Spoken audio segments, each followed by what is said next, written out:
ഞാനിപ്പോൾ കാനഡയിൽ വന്നിട്ട് ഏകദേശം 2 വീക്സിന് മേളിലായി. ഈ സമയത്തിനുള്ളിൽ എനിക്ക് ഇവിടെ ഇഷ്ടപ്പെടാത്ത കാര്യങ്ങളാണ് ഞാൻ ഈ വീഡിയോയിൽ പറയുന്നത്. ഫസ്റ്റ് ആൻഡ് ഫോർമോസ്റ്റ് തണുപ്പ് എന്നൊക്കെ വെച്ച് കഴിഞ്ഞാൽ തണുപ്പ് കൂടി നമ്മുടെ ബോണിനൊക്കെ ടച്ച് ചെയ്യുന്ന ഒരു ഫീല് നമുക്ക് കിട്ടും. ചിലപ്പോൾ ഞാൻ വിന്ററിൽ ഇവിടെ വന്നതുകൊണ്ടായിരിക്കും എനിക്ക് അങ്ങനെ ഒരു ഫീല്. മാത്രമല്ല ഈ തണുപ്പിന്റെ കൂടെ കാറ്റുകൂടി ഉണ്ടെങ്കിൽ നമ്മൾ ചെവിയൊക്കെ നല്ലപോലെ പ്രൊട്ടക്ട് ചെയ്യണം. എത്രയൊക്കെ പ്രൊട്ടക്ട് ചെയ്താലും നമുക്ക് ചെവിയിലൊക്കെ ചെറിയൊരു വേദന പോലെയൊക്കെ ഫീൽ ചെയ്യും. പിന്നീട് ഇവിടെ വന്നപ്പോൾ എനിക്ക് അത്ര ഇഷ്ടപ്പെടാതിരുന്ന മറ്റൊരു കാര്യമാണ് ഇവിടുത്തെ വെള്ളത്തിന്റെ ടേസ്റ്റ്. അതൊരിക്കലും നമ്മുടെ നാട്ടിലത്തെ വെള്ളത്തിനെ പോലെ ആയിരിക്കില്ല. മാത്രമല്ല നമ്മൾ ഇവിടെ ഒരിക്കലും പൈപ്പിൽ നിന്ന് ഡയറക്റ്റ് ആയിട്ട് വെള്ളം കുടിക്കാൻ പാടില്ല.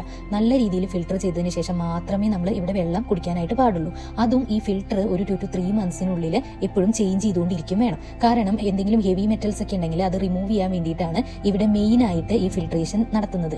ഇതുകൂടാതെ ഇവിടെ വന്നു കഴിഞ്ഞ് കഴിഞ്ഞാൽ നമ്മുടെ തലമുടിയൊക്കെ പെട്ടെന്ന് നരയ്ക്കുന്നത് പോലെ നമുക്ക് തോന്നും.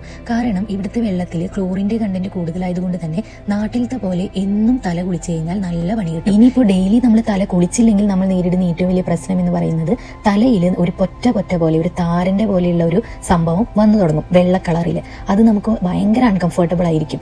അതാണ് മറ്റൊരു പ്രശ്നം. Last but not the least, skin and lip dryness. അതിന് നമുക്ക് 2 കാര്യങ്ങളാണ് ചെയ്യാൻ പറ്റുക. ഒന്ന് നല്ലപോലെ വെള്ളം കുടിക്കുക, പിന്നെ അത്യാവശ്യത്തിന് മോയ്സ്ചറൈസറും ലിപ് ഗ്ലൂസും ഒക്കെ ഉപയോഗിക്കാം.